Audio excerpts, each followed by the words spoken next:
This session is the Gigabit Economy. What does it all mean? We have a great panel assembled here. My name's Larry Shepard. I'm with the Governor's Office of Economic Development. It's good to be with you here today. I'm going to turn the time over right away to Mike Parker of the Salt Lake Chamber of Commerce, who's our moderator for this session, and he'll introduce the panelists. Thank you. Hello, everyone. Hello. Okay, we got the mic working. So again, Mike Parker with the Salt Lake Chamber, and I'm going to just give you a brief overview of what we're going to do with the panel. A little bit about the Chamber's start, and Kelly asking me to moderate this panel. I'm really excited about it. Broadband's extremely important to the broader business community. Many of you know that it doesn't matter if you're in ag or if you're in software or if you're in healthcare, broadband's important to your business. And the Chamber's starting to recognize that. We stepped behind the broadband office last year and really excited to see it continue with this summit and pushing forward in the gig economy. So I'm going to let each panelist introduce themselves, and then we'll go into Brock giving a presentation. Each of them have 5 minutes that they're going to kind of give an overview of what the gig economy means to their business sector, and each of them as providers what that means, and then we'll go through some questions. So Amelia. Hi. Good afternoon, everybody. I'm Amalia O'Sullivan. I'm with Comcast, and I have responsibility for Xfinity Internet and Wi-Fi products on the residential side, based out of Philly. Cool. And a good friend of mine is Denise Hasty. So, Perfect. Absolutely. Jeremy Ferkin. I have Utah, Nevada, and California for CenturyLink. Hi, Devin Baer with Google Fiber. I oversee business operations for Google Fiber here in Utah.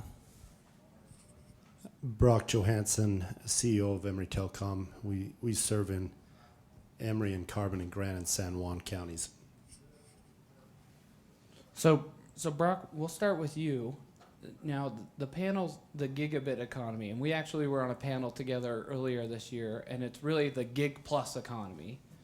Tell us what Emery Telecom's doing in this space and kind of what you guys see the evolution of this going to be. Okay, so the reason why I got on the panel is because I'm the rural guy. So I'm going to give you the rural perspective, and then you can hear what's going on the Wasatch Front and what's going on up here. As I said, Emery Telcom, we serve Carbon, Emery, Grand, and San Juan counties, and we have fiber up into Utah and Salt Lake County and over into the Grand Junction area, but our main area is down there. We are also members of URTA, and so what a lot of people in the state of Utah don't understand is that 75% of the state is served by rural telcos, the rurals as we call ourselves, right? And we're all members of the Utah Rural Telecom Association. We don't serve a big part of the population; it's under 50%, but we're at 75% of the area. So the thing that on the gig economy, I almost think it's almost more important for the rural areas. And we heard some of this in some of the previous sessions. If you're over and listen to Dr. Timothy talk about their remote classes in our areas, whether they're getting down to a class in Capitol Reef, as Dr. Timothy said, or down into Lake Powell. Since we are so remote, whether it's with education, whether it's with healthcare, whether it's with our businesses, the fiber connectivity is what equalizes us with the cities, and it's as it's called, the universal service. That's what it's turning into, and so without it, the people the residents in rural Utah are going to be behind in every aspect. Couple examples of that. And I want to stress, and I know I don't want to beat the rural drum too much, but urban needs rural. Whether it's people here wanting to go down to Moab and needing to stay in the hotels. That's one of our biggest businesses in Moab. We have to get fiber into all the hotels and in all the tourist things in Moab. And it's a big business. We talk about it all the time. Why? Well, because everybody who comes down there's got 3 devices on them, right? Or maybe it's the coal or the gas production. And obviously in our area, that's what the main economy is for Carbon and Emery, 2 of the counties we're in. And so we've got to make sure we've got fiber into all those types of facilities. But then you've got the residents, and all the residents, that's where it's going. You see businesses are going to be the first ones that need it, and then these residents also need it for all their activities, whether it's, as Dr. Timothy said again in there, healthcare and education are coming into the home. So what Emery Telcom is doing is we are currently doing a fiber to the home project in Emery County. We've cut over everything in the bottom 2/3 of the county to fiber. So that's everything south of Huntington, Castell, Orangeville, Ferrin, Emery, Green River are all cut to fiber, 100%. The towns are cut to fiber. We're cutting the north half, the north third, Cleveland and Elmo next year. In Carbon, we are working on cutting those towns also. We've got fiber to the MST, so that just means fiber outside to the, it's just outside. We just got to come across the yards, and we're going to start doing the drops next year. And then we've already got fiber to the businesses in most of, or a lot of Carbon County, most of Grand County, and we're currently building out San Juan County. And that was one of our big projects this year, was to get a fiber out down from Moab down into San Juan. And those of you who know the area, it's a lot of rock. It was a hard build. It took a lot of permitting with BLM and other entities. And we got down into San Juan this year. We launched our business fiber product in August in Monticello, and we're launching in Blanding next month, fiber to the business. So we think that we play a very important role in these rural areas to ensure that they can compete with not just urban Utah, but the world. And I'll just summarize by saying, you know, we see it in every aspect. I see online businesses. You know, I saw a neighbor of mine sold a bull at a sale in Kentucky, and it went to Louisiana, but it was all done online. You know, he was sitting at his computer here, the buyer's sitting in Louisiana, the bull's sitting in Kentucky, you know, and that allowed him to sell that bull for quite a bit of money. He didn't leave the area. I saw my little girl. She got a compound. Well, it was she broke her tibia and fibula last week, right on the growth plate, dislocated the ankle. I was getting those x-rays. Well, we started at the clinic. I'm shoving those x-rays to an orthopedic surgeon in New Mexico for them to look at it to tell me what kind of surgery we're going to do, or can we get this set. During the surgery, I've got him watching in New Mexico as we are setting my daughter's leg in the Price Hospital. You know, it's those kind of things that in rural Utah we don't have some of the services that that the people in the urban area will, and we need access to those. Our children need access to them. Our businesses need access to them, and that's why we are trying to provide those. Emery Telcom is a nonprofit cooperative. We're owned by the members down there. We're remote enough that nobody wanted to serve in our areas, so we got together, formed a nonprofit, and that's why we're so concerned with making sure we have the fiber network to produce these push out these gig networks to our people. Hi, everybody. As was mentioned, Devin with Google Fiber. So at Google Fiber, we're new to the internet service business, as I think probably most of you know. Today, we're only operational in 3 markets. That's Kansas City. I guess if you're from Kansas City, I should specify that's actually 2 different cities, Kansas City, Kansas, and Kansas City, Missouri. Provo, Utah, and Austin, Texas. We announced about a year ago 9 additional metros, Salt Lake being one of them, and then about a month ago, 3 additional metros. So we're really small, but we're expanding. And I think we've only now been in the sort of ISP game for 2 or 3 years. So we're relatively new. The majority of our footprint has been organic build, although we worked with Provo City and took over the network that they had built here in Provo. So that was our first time in sort of a partnership fashion. But if any of you are downtown Salt Lake, that's probably our tractors that are tearing up your cul-de-sacs. So be patient. Construction is brutal, as we've recently learned.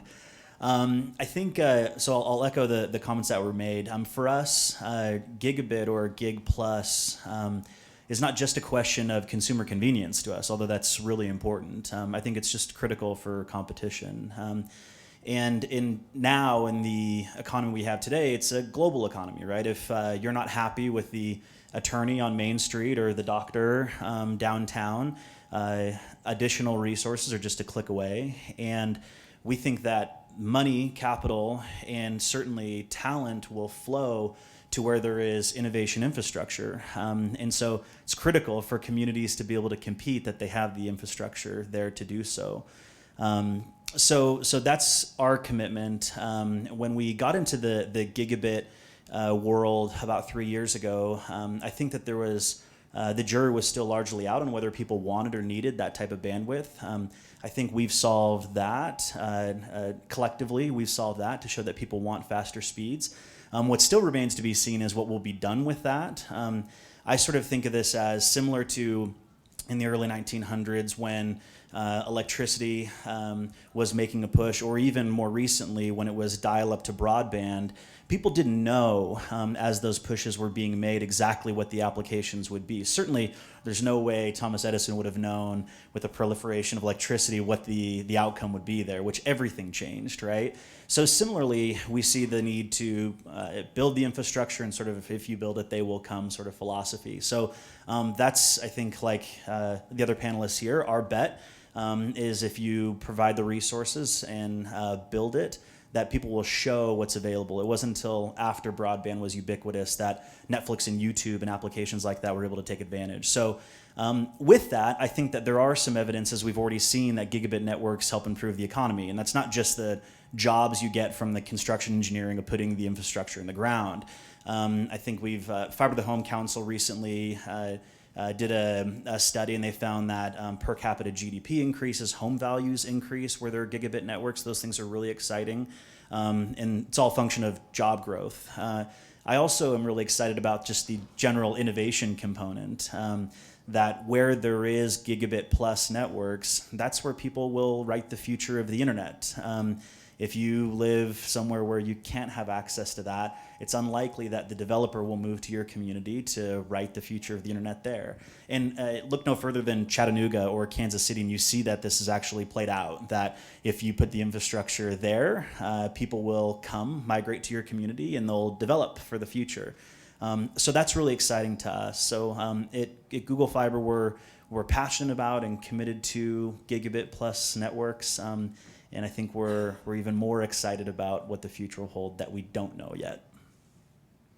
Cool. Thanks, Devin. One of the most fascinating things on the Fiber to the Home Council is, as Devin mentioned, it's about $5,400 on a home, right? So if you have a gigabit-enabled home, the valuation of your home versus the home sitting next to you that may not be gigabit-enabled, it's $5,400 difference, right? When you go to sell that home, what they're also, the next level of study that they're looking at is the propensity to buy. So it shortens the cycle of that home being on the market too. So you look through those things as we go through transient communities where there's high growth going on, lots of people coming in, lots of people growing up, those kind of things happen. One of the things that's interesting is in Utah, we don't have to really look to some of those other markets. We already have a lot of innovation going on here. There's a reason it's called the Silicon Slopes, right? We have gigabit going on from Logan to St. George to all corners and all pockets. And just from a CenturyLink perspective, not to even mention Emery and Comcast and Google and others that are doing similar things, but just for us, we have over 500 developments actively right now that are doing gigabit to the home, fiber to the home, which for all of us, we would sit up here and tell you that gig is the new term, mainly because I think Google created this pixie dust that we all want to figure out what Google is, and then we figured out what gig is. And the reality is we've been doing gigabit in this state for probably the last 15 years, all right, through partnerships with people like Utah Education Network, which we should be really proud in this state as far as what's happened with the Utah Education Telehealth Network. There's over 1,000 schools in Utah that have gig to the school today, right now.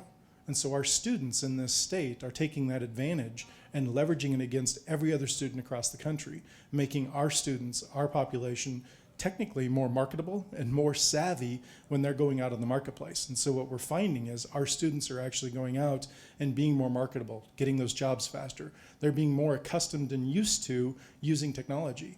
One of the things that we used as a grant, and I know all of our companies have foundations that sponsor things, and one of the cool things we get to see each year is what those students are doing with those grants. One of them down in St. George, they were going spelunking, so they wanted iPads 2 years ago. and they bought iPads so that they could go in and record what they were seeing inside the caves and inside the areas that they were looking at. And we don't want to know what some of the students did with the iPads, but that's a different issue. I'm sure you could Google it for us. But the reality is what they did this last year was they actually bought microscopes to mount on top of those iPads so that they could then go in and pull what's actually the organisms that are inside there.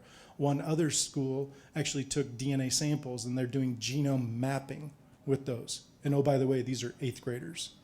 I don't know what you were doing when you were in 8th grade, but I wasn't doing genome mapping. And so as they're doing those kinds of things and becoming more flexible and understanding of technology, and even doing things that we do on a daily basis, like video conferencing, and you can see the latest commercial about the guy on some insurance company that he forgot to hit the mute. If you don't hit the mute, it could be a career impacting move, right?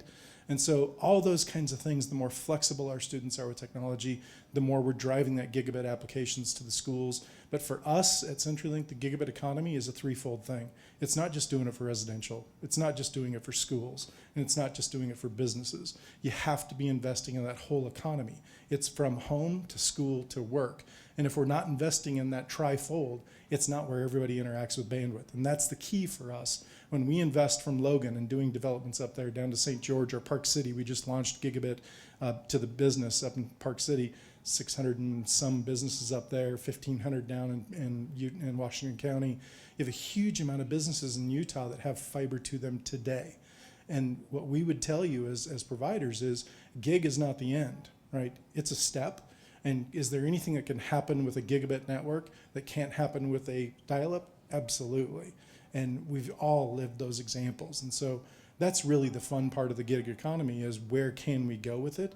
And it's that barrier. It breaks down distances, whether you're selling a bowl in New Mexico or Louisiana or wherever it may be, or writing code, right, from an early age. That's the vantage point that the bandwidth is going to be able to provide. It opens those opportunities and barriers, and it makes distance not a barrier anymore, which means a lot in the Western U.S. So, yeah. So definitely want to commend all the panelists for all the work that they've been doing over the past few years to make the investments in the network. I think from Comcast perspective, we've been making these investments for decades. And we make these investments across a broad scale of homes. We don't do it neighborhood by neighborhood. We do it across millions of homes passed across our entire footprint. And so from our perspective, the ability to actually impact the economy has been ongoing for us for decades, not just because we've been increasing speeds. Pretty much, this is now the 16th year we've increased speeds for the majority of our customers in the past 13 years. And we're talking about double-digit increases, over the years, so much so that whether they're spelunking and taking video chats, the magic of the gig is not necessarily that you get a gig, is that you've got enough speed to do what you need to do. And I think in this day and age, we should appreciate the fact that there's an enormous amount of investment that's already been made in the networks that we have today to enable a lot of the advancements in technology and a lot of the advancements in general commerce and residential applications that enable us to continue to just reach even further. So I think gig is, to your point, a stepping stone, maybe sort of a nice term for us to use to be able to say what's next and how can we reach further. For Comcast, we've been able to already deploy multi-gig speeds. We have 2 gigabit speeds available by the end of the year to 18 million homes across our footprint. In 2016, we are going to be deploying our DOCSIS 3.1 technology, which will enable us to deploy 1 gig speeds to all our homes, over 50 million homes passed. So I hope that the increase in residential values will translate as well if every single home, 50 million across the Comcast footprint, will be able to enjoy that that increase in terms of the ability for us to get gig. that just means you need to invest in realty.com. But beyond gig, at least for us, we think that if we have this discussion at the office quite a bit. If you're at the age 25 and under, you have no idea what a wired connection to the internet is, right? Beyond the networks that you build, right? the next thing that what we're also making an incredible amount of investment in is the Wi-Fi infrastructure and our Wi-Fi network. And that we believe is part and parcel of the value that we bring to any community and to our build-outs, right? So not just the infrastructure and the access infrastructure, but the ability for us to say, wherever you go, outside your home, on the go, we are actually contributing to the economy and to the growth of that by actually also enabling you to, one, connect with your friends and family outside the home on the go, whether it's, Liberty Park and Washington Park here, or whether you're watching a game in a venue elsewhere, or you're visiting friends and family during the holiday season. These are all the things that we'd like you to be able to do without having for you to incur additional costs, right? And so for us, those are the value propositions that we can bring: the scale, the breadth, the depth, and the Wi-Fi connectivity, because, frankly speaking, that's what a lot of us are doing these days, right? We're not sitting in front of our desktops, coding. We're basically around town. We're doing things on our day-to-day basis, exchanging, big files, from healthcare to education to Snapchatting. And these are the kinds of innovations that we can power and enable. That's really great. Thank you. I'm actually going to start and key in on something Devin said, but Brock, I'm going to tee you up first because I think you bring an interesting perspective on this. I rode the train down from Salt Lake and got off right in front, and there's Dev Mountain right there. It's right next to a TOD. You see all that infrastructure for transit and the transit-oriented development, but really what drove Dev Mountain being there is the innovative infrastructure. Devin, what you said there is you don't see the pipes in the ground or the Wi-Fi airwaves. So, Brock, what kind of innovation are you seeing from businesses leveraging your networks and your connectivity, the entrepreneur in the home with the fiber to the home in rural Utah? Where do you see that going? It may be the farmer accessing, global markets and being able to innovate in that respect. But, tell us a little bit about what you're seeing, and then if anybody else wants to chime in about that. Well, I think it's about the same as anywhere else, and again, Devin touched on it. We don't know where the innovation is going to go, and we don't know what everybody's doing with it. I mean, you look at your own usage and where you're at, whether it's your use of FaceTime with your family, or whether it's your use of Netflix, or whether it's marketing your product. I don't really know exactly how to answer that. I mean, we see it all over the place. I hear examples all the time of, well, now I've broadened out. I have another example of a friend of mine who his wife couldn't find a good camera bag. Again, rural Utah boy, and so he and his wife accessed manufacturers, launched online. They're selling in like 5 countries now, and it's run out of their home on the internet, And so you look at the innovation,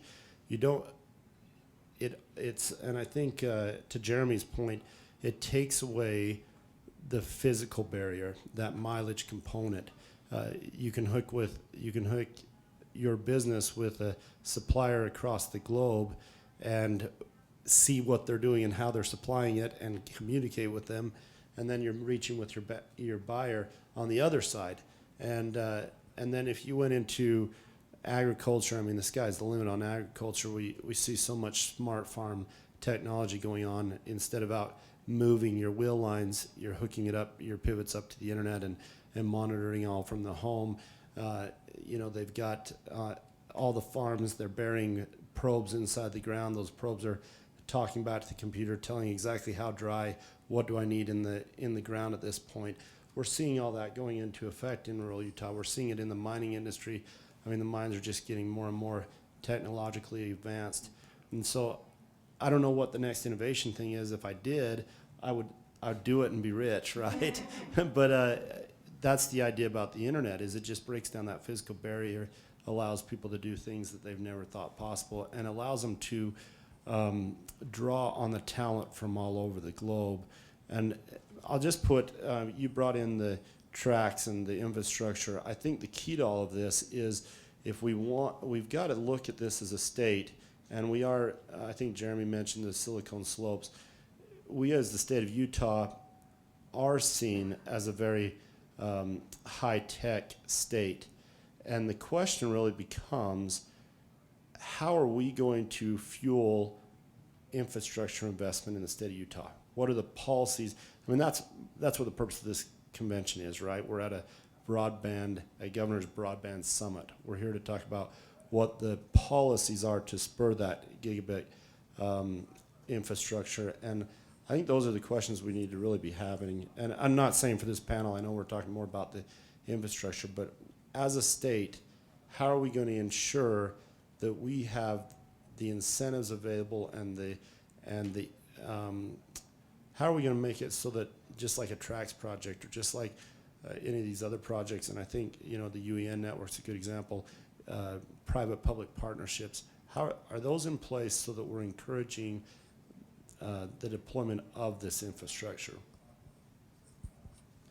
On the innovation side, I think I would just add that there's something that we've learned, which I think has been sort of just an interesting thing that comes as a result of infrastructure, high-speed infrastructure and bandwidth, is this multiplier effect. And what I mean by that is when you shine a light on this resource, the ability to have sort of abundant high-speed bandwidth, it's not just a result of more data that can be processed. There's sort of this multiplier effect that happens where an example of this is if you look at a small business, years ago, if they wanted to adopt a new technology, it was a really, really heavy lift, right? It was super expensive, and implementation of software and hardware was really expensive and took expertise that probably the pizza guy down the street didn't have, right? So they couldn't frankly compete.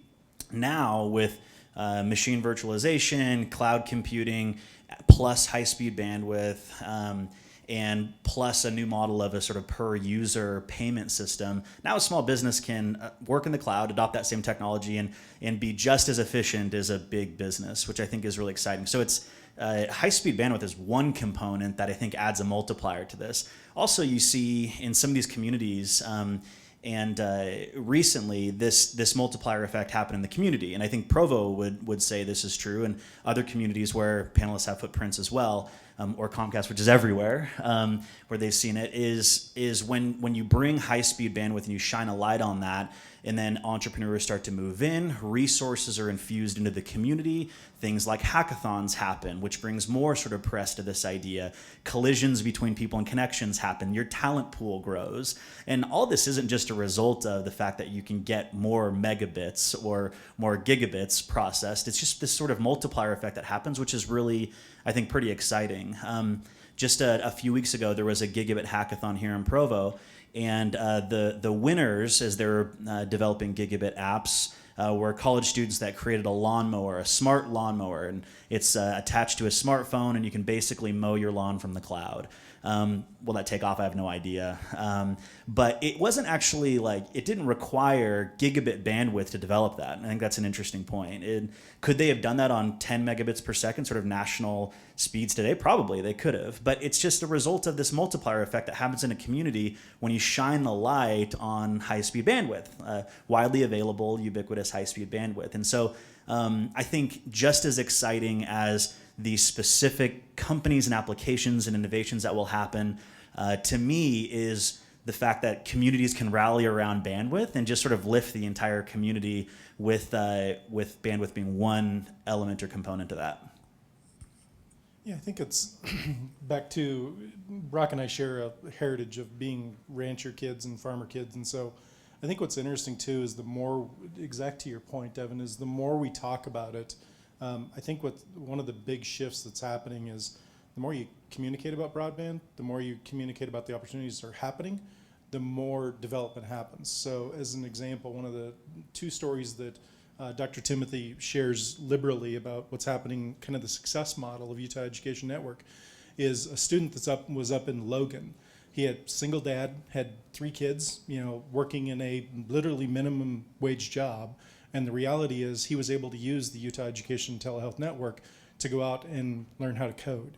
So now here he is sitting up in Logan, not a whole lot of coding jobs sitting in Logan, and he's able to now have a 6-figure income because he learned how to code, write programs, and now he's working for a top 5 software development company in Logan and stays there, lets his kids raise their children potentially in the future there. And so that gigabit capability, in this case it happened to be our network, it could be Comcast or anybody else's, that created that opportunity for them to be able to do that. Another example is a lady in Tooele up over the top of the mountain. You know, she had no future, no high school education, had to drop out because she was a single mom. She was able to get an accounting degree, small school, right, online, and be able to do that at her home and now provide for her children. And she works at home doing bookkeeping for about 30 or 40 businesses now. So that gigabit economy that we're talking about is not a rural or a urban thing. It's breadth and depth, as Amalia spoke. Those kind of things, you know, for us as a company at CenturyLink, that's why we've already deployed to 700,000 homes across the United States. It's a big deal for us to invest in this, and that's why you have all these companies driving those future opportunities, because it is going to change the economies that those students live in. And for us, we continually try and talk about and show the picture for UEN and things like that, because those are the examples, not the big, huge, giant Goliath companies or the small independents that are doing it. It's the applications that people are doing that are changing people's lives. That's what matters. I mean, my dad was a teacher, and so that's where I always navigate back to. 27 years as a junior high teacher, he was a saint at birth to do that kind of a thing. I have junior high kids right now. So, but the reality is that's why I hope we as a state continue to talk about the opportunity of bandwidth, not the scarcity of bandwidth, because there are so many deployments going on throughout this state. You know, we are at that crossroads from a total network perspective. We have the I-80 corridor, we have the I-15 corridor, and then we have sub-corridors around that with big, huge transport fiber that the largest providers in the world are transiting everything through these corridors. And so for us to continue to shine that light as a state, that this is a broadband mecca, it is the truth. And it's fact. And there's a reason that all of us are investing, from Brock's company to the giant Goliaths of Comcast and CenturyLink and Google and others are investing in these locations, because we know it's going to pay off. We see what's going on. You can't drive through Lehigh down to here without seeing the amount of companies that also have bought into that dream. And the more we talk about it as a state, the more it's going to continue to happen, because other states aren't seeing that level of investment. And so if we talk about the scarcity, people are going to believe it. If we talk about the opportunity, people are going to believe it. That's what we've got to continue to leverage, whether it's rural America or whether it's urban America. The more you're communicating about those stories. Who wants here to jump up and move to Chattanooga, Tennessee? No hands, right? We live here because we love it here. We live here and invest here because this is where we know. And there's a reason Chattanooga had to invest in themselves, because other people weren't jumping in to go after that. A CenturyLink or a Comcast or an AT&T said this is a tough build. And there's a reason co-ops exist to do those kinds of things. And that is what we've got to help. You know, we will go tell the Emery story. We will go tell the CenturyCom story. We will go, I mean, that's where it sits back, right? And big, huge, giant companies like us can go connect up those things, right? We've been doing 100 gig in the state of Utah for 3 years. That's the fun part about what we get to go enable, is creating those other opportunities. So it's a lot of fun. Anything you want to add? Yeah, I think the only thing I'd say is, you know, the infrastructure we believe is there. We're going to continue to invest in it. We're going to invest in it in the most cost-effective manner to ensure that there's a good return. At a talk that I was attending a few months back, they said there are 5 major industries that are in need of transformation that's really going to take the economy to the next level. 2 of them have already occurred, basically retail and finance. The third, which has happened but hasn't really taken off from a business model perspective, is education. So there's probably still something left there. And the 4th and the 5th are at the cusp. The 4th is healthcare, and the 5th is government. So just imagine the amount of dollars in both those industries. And all the things that we're talking about right here in terms of the economies and things like that, those are transformative in ways that we're enabling that. But all the innovations that are happening there are coming from a lot of different people, a lot of different small and medium-sized businesses, a lot of different large businesses, and they all have to come together in order for it to really be transformed. and to take the generation that we are today, which is obviously still incredibly robust, to that next transformative level. That's great. I want to be respectful of our attendees. If anybody has a question, we'd love to open it up for you for a moment, and if not, we can continue down a backup question. Well, while you've got representatives from these different providers up there, one of the issues that's becoming critical is redundancy. Backing up systems. Somebody says, okay, I've got a gigabit line from CenturyLink. What happens if Joe Schmo goes over there and cuts it with his backhoe? It's my business. It costs me millions of dollars every day if I lose that connectivity. What are we looking at as far as backing each other up and taking care of making sure we have some redundancy in fiber lines to various areas? So, and let me pile on that with something to go as far as you innovating your business models as providers. We've talked about for the web and for the recording here, the questions on redundancy. What are the providers looking to do to work together? But for you guys, I'd appreciate as providers, Google brought an interesting 10-point regulatory thing to the conversation that helped facilitate investment in Salt Lake City. CenturyLink's looking at integrated services across the cloud. Comcast has been looking at Wi-Fi as a key competitive advantage. What is this gig economy doing to you guys to innovate your business models as you move forward? And of course, the redundancy question as part of that would be helpful. Yeah, so since it apparently was my fiber that got cut, I'll jump first. Which candidly, and I think it would be an independent fact. I could be mistaken, but we generally build wider, farther, right? So than an Emery or others, and Comcast I think builds a little more dense. We end up having to go to a lot more rural areas, and so I don't mean to make that as a we're bigger, better. So please do not take away that thought. So we end up with lots of terrorist backhoe events. Independent people, not a generational or religious comment, right? Just we call them terrorist backhoes. People that didn't call blue stakes, people that didn't do whatever, right? Or farmers that decide they wanted to build a fence 6 feet deep instead of the 3 foot deep normal. So where we see the redundancy issue, most core services I would probably argue for all of us across the panel, most of our core networks are backed up, right? We provide those levels of redundancy. What we find, and I would be shocked if everybody at the panel didn't agree, in most cases, a lot of customers knowingly don't do their own redundancy. They're content to have one service in, which technically dated dork writing code since I was 6 years old. So the statistical requirement for that is you cannot have any greater reliability than 99.9% reliability if you have one path into your business. And so we are working with almost all of our customers on mission critical applications that, you mentioned as far as the cloud, we have either a DSL type backup if someone has fiber, which DSL right now goes all the way up to, we're providing 200 meg over DSL in certain situations, right? And so it's not 1.5 meg as it might be thought of. And so the reality is we have multiple applications where we're doing even wireless shots with customers. We can provide, in some cases, if we think through government applications or telehealth applications, where we're providing 2 paths of fiber into a facility that go all the way back to different central offices that in some cases go back even to different geographies. We've done a massive investment in cloud computing and hosting.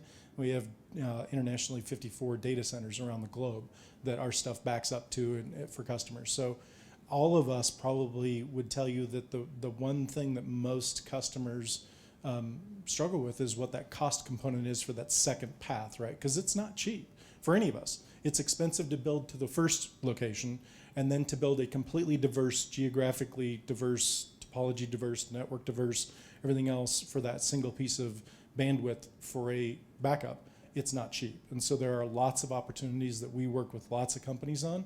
And Brock's given me the look that he wants to talk about it right now. So, I will say something.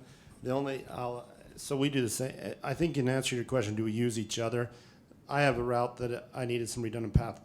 I leased it from Quest Long Haul. I have some dark fiber lease from them. Well, it was actually QCC. I don't know what they call it now. Do you call it CenturyLink? I don't know what QCC is. So that's the other side of the quest, and or CenturyLink, that I never understood who's what there. But and then we need a redundant route out of Price. We went and worked with Strata, a company to the north of us, and so we got a redundant route through 9 Mile, and then one coming up through Highway 6. And so we're working on that redundancy. I just want to add something to the consumer and I don't take this wrong, but as the CEO of a small company, I get involved in the day-to-day. 20 times, if there's 20 outages in a business's customers, 19 of them are theirs by their own equipment. And I think it's interesting. If there's any small businesses listening, check who you're using for an IT and check your own equipment, because it's a lot more likely we're buying carrier-grade equipment, and it's usually redundant in the rack. It's usually we've got battery backup. Usually we have 2 routes in a lot of the times, and then the customer will go buy a cheap router off of a shelf in Walmart, and it goes down more often than not, and then we get blamed for it. I think redundancy is a huge thing. I think it's customer prem is probably where we need to focus on that, and then we're focusing. We use each other even when we don't know we're using each other. We try to get redundancy whenever we can. Ditto.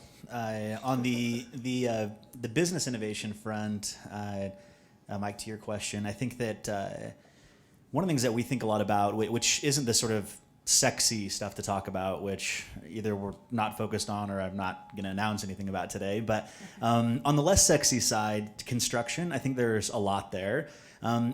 At Google, we just don't know why the barrier to entry has to be as high as it is. It's super hard to do construction. Your typical entrepreneur can't go out and just be an internet service provider and go attach to poles and bore.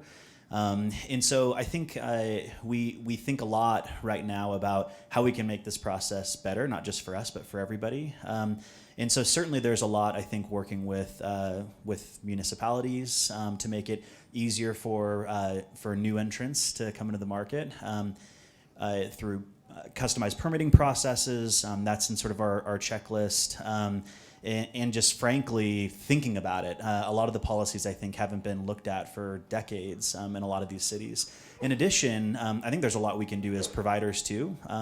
So joint trenching is something we think a lot about. One-touch make-ready. Right now, it's crazy to me that when you go try to attach to a power pole, that one guy shimmies up a pole, and then 30 days later, another company shimmies up the pole to move theirs, and then it's just this long, really hard, arduous process when you could just get everybody together and just say one person can move everybody, and that would work.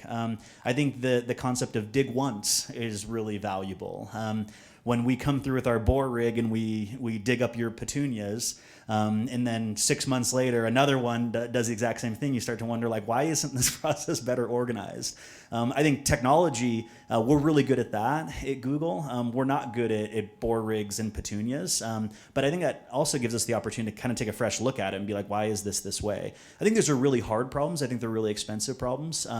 But Mike, to your question on business innovation, I think that there's a lot of opportunity to do that. And I think that generally with some collaboration, both from cities and with providers, I think that there's a lot we can do there to reduce the barrier to entry.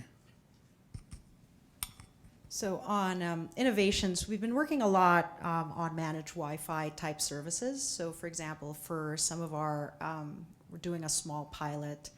Some of our retail small business customers basically opt into a service that enable us to share data back with them to say, these customers are the ones that are coming back more often. Here's the kinds of things that we can do, proximity, location services, that kind of stuff. Very much still in the R&D phase, but those are the kinds of things that I think when we think about how we as the service provider can partner with the business owners, right, about what data what data can we provide? What are the kinds of things that we can do from the network innovation side that can help you understand more about your business and be able to reach your customers in a different way, different than what you're doing today? Those are the kinds of things we're investigating and looking to dig deeper into in terms of how else can we sort of just, think about the business models in terms that we traditionally wouldn't be involved in, but we have some capabilities where if we can productize that, there could be something there for both, right? That's great. So we have about 1 minute left, and I heard that a gigabit economy is kind of a buzzword. So I want each of you to leave us with a buzzword of what to look forward to in the next economy. And then if we can thank our panelists, that'd be great. One word. We'll make Brock start since he's I don't have a word to start. I'm not a man of few words. Anybody else have something? If I had to say one word on broadband for the state of Utah, it'd be we need to look at our policies. We really do. I think they're challenged right now. People keep looking at UEN, and they're in the room here, and they're saying, wow, that worked. Why does UEN work? Because we have federal USF program. That's why it works. That pays for a big chunk of it. And then the state legislature is willing to give the other chunk, right? That's why it works. But nobody says that. They just say, hey, UEN's awesome. And it is. UEN's awesome, but it's policies. Why does our UDOT have a great network out there? Because they have a policy that they will, one, switch fiber with the providers, and two, that they dedicated a portion of their budget on all their builds for telecommunications. We have a state USF program. Okay, nobody talks about it. That's why we have good broadband and fiber deployment in the rural areas, and a lot of those are coming under attack. And so, as a state, if we want to have the best, if we want to be the Silicon Slopes, we have to look back at the policies and say, let's not shoot the horse that got us here, because there was going to be a meeting tomorrow where it was going to discuss whether public-private partnerships are good or not. There's people in the state that don't think public-private partnerships are good. Well, look at UEN, look at UDOT. It works. And we have people in the state that will shoot the horse that got us here. And so if I had to say broadband, nobody's going to like it, but we need to look at our policies. I think my word is equity. Just leave it at that. You're giving us some? I'll take all the equity in Google you'll give me. Alphabet. Okay. Oh, Alphabet. Yeah. I don't know. Are you the F company or the D company? Because F for fiber, right? So okay. So, I think so. Kind of the what's next after gig. The whole goal that whether it's managed Wi-Fi or whether it's how do we gain knowledge by searching, or how do we do things in rural, the number one thing that all technology is trying to do is create relationship. It's trying to create that relationship between me and a buyer, or it's trying to create that relationship between me and an employer, if I have a friend that's unemployed or whatever it may be. And what technology is creating is that relationship that we have one-to-one, and it's now creating that relationship to be one to infinity. And so that's what the gig economy is creating. We think through it in a gigabit perspective, right? So 1,000 megs. Well, the reality is that relationship, whether it's education, it's one to infinity. So I can learn from the greatest professor. The Khan Academy is a phenomenal example. My son uses the Khan Academy every single night, which started as one professor trying to teach his son, right? Or trying to teach his niece. And so you sit back and that future is all about the one to infinity, so that we can become that better part. That's what I think that's next. That's great. No worries. I'd say it's the proliferation of data in this gigabit economy that enables us to transform that into something meaningful. Great. That's great. Well, if you'd all thank our panelists for us, this was a great panel.